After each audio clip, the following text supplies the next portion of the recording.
Hello, good afternoon, good morning, whatever time of day it is. Thank you for downloading this brand new podcast from Leeds Trinity Sportscast. Here every week, I, Rawson, will be joined by other sports journalist students to discuss the past week of sports action and stories. And what a week for us to start. There was Liverpool against Everton, there was an early season title decider as Arsenal met Chelsea, plus the cricket, England against South Africa, and the tennis at the O2 Arena. In the next few minutes we will try to divulge it all.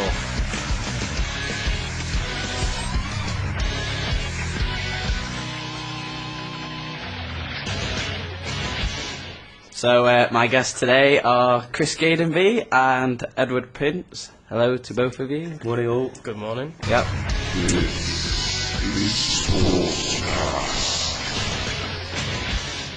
Nice little bit of a sweep put in there for you two as well. So we'll start off talking about the big game of the weekend, Arsenal against Chelsea. Trust that you both watched it. Yeah, very disappointed. Yeah, I thought it was very one-sided.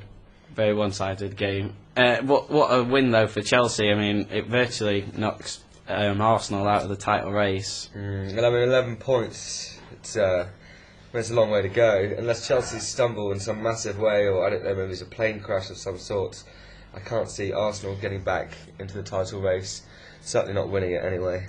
No. I can't see anyone getting back into it. They've got a 5-point gap of cushion on Manchester United as well. But at the moment, Chelsea just unplayable. Well, if you didn't see the game yesterday, here's the highlights for you. This is an outcut to Ashley Cole. Dangerous cross in that. It's got in off the mark and it's an own goal. Chelsea have doubled their lead. Oh, that's a risky back pass. One and a pressurised check comes out. Shamin couldn't get the shot away. Ivanovic blocked it. Suspicion of handball against Nasri. Back to Eduardo. Beyond Terry. The goalkeeper's juggled. Shamin. Arsenal have a goal again. No. The referee's blown for handball in the end. Oh, I think he's blown up for Eduardo lifting his feet at check. Will they seal the victory here with Didier Drogba? Yes, they will. Magnificent. Oh, Arsenal hate the sight of it. And he loves the sight of red and white at the Emirates and playing Arsenal football club. Brilliant goal by Drogba. Outstanding. Arsenal 0, Chelsea 3. Arsenal are now 11 points behind Chelsea, and that is an enormous gap to fill. So there we go. Just heard that Arsenal 11 points behind Chelsea. Are they definitely out of the title race, do you think?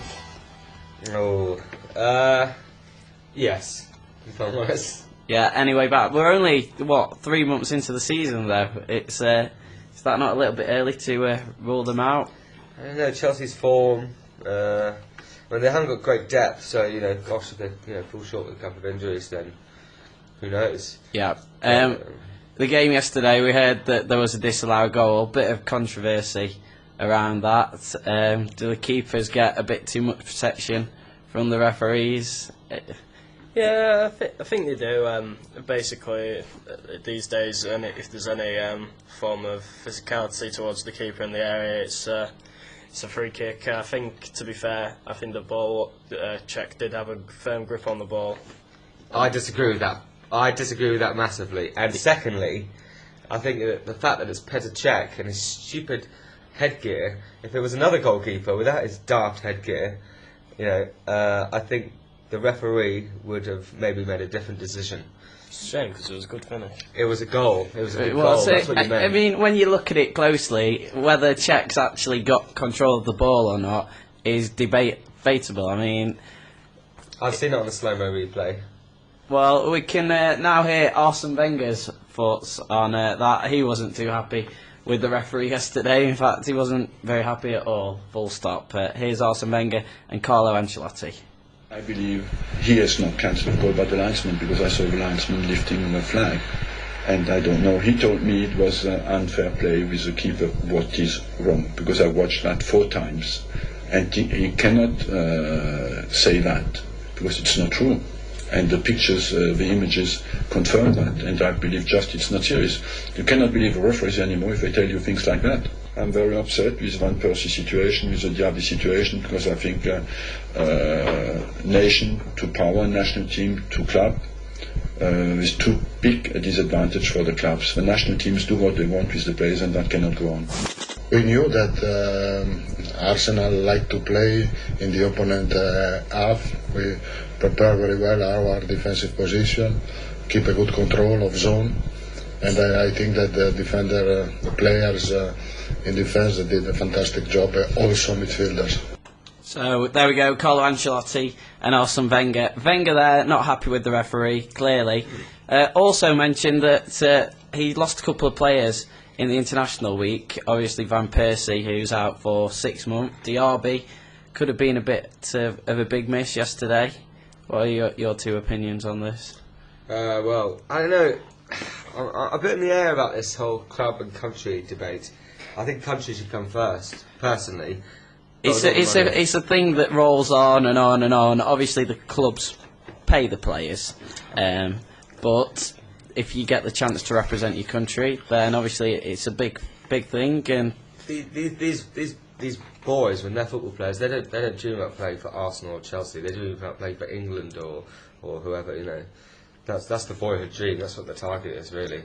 But especially with Arsenal yesterday, missing Van Persie, their main striker, and Diaby, who's such a physical presence in midfield, he really could have made the difference yesterday, do you think?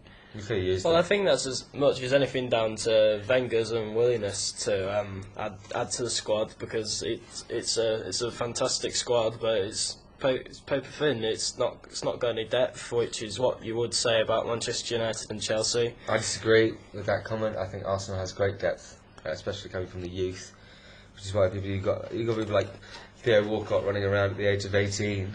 They do. Well, they do have depth when you look at the way that the youth team performs in the Carling Cup. But they've got it's no not like Chelsea, no where experience. they've got two quality players in each position. Like yesterday, Bosinga was out. Ivanovic came in at right back, a quality replacement. That's true. Let's just move on to Chelsea's performance yesterday, especially Drogba and Elka. And then Elka, how good are those two looking together at the minute? They look great. They look fantastic. Drogba was a bully, but he took his chances, so that's what counts. And then Elka showing the form of his life under Ancelotti as well. Yeah, he seems to really have matured since he's gone to Chelsea and ex-Arsenal. That is true. He seems to finally in his career be getting his head down, and that is football do the talking, and we're now starting to see what a great player he really is. But I think if you take Nicolas Anelka and you put him in any other side in the world, would he be as good as he is? I'd argue he's been their best player this season. So yeah, I might agree on that. He's even Drogba's put in some top performances, but consistently week in week out he's been. Along with Drogba, as a strike force together, they are really good. We'll just move back onto Arsenal for one last point. Obviously, Chelsea have Drogba and Elka, then they have Kalou to come in, and their firepower up front. They've got lots of goals. Arsenal. They were without Van Persie yesterday, and they seem to struggle a lot. Do you not think? They seem to look weak to me yesterday. It's you're losing a player of Van Persie's calibre, which is very unfortunate. And although Eduardo is an excellent player, good on first touch, good passer of the ball, when he's come into the formation like that up front on his own, I think he was always going to struggle. And I think Vela found the same problems when he came on as a substitute as well. Obviously, no Nicholas Benner either yesterday. Maybe he should have come on in the second half. I think Arsenal were missing some height. So just some strength, some physicality. However, I think you could just say that about if you had to criticise the Arsenal team in general. That's what you'd say. I agree. They're all pretty short. So now, anyway, Arsenal now 11 points off the top. Chelsea looking pretty good, sat at the peak of the Premiership. You have to remember though, in January they're going to lose a few players to the African Cup of Nations, and that could really hit them hard. Drogba will not be there. Kalou, SEN, big players for Chelsea, yeah. Yeah, I think that's the main reason that Ferguson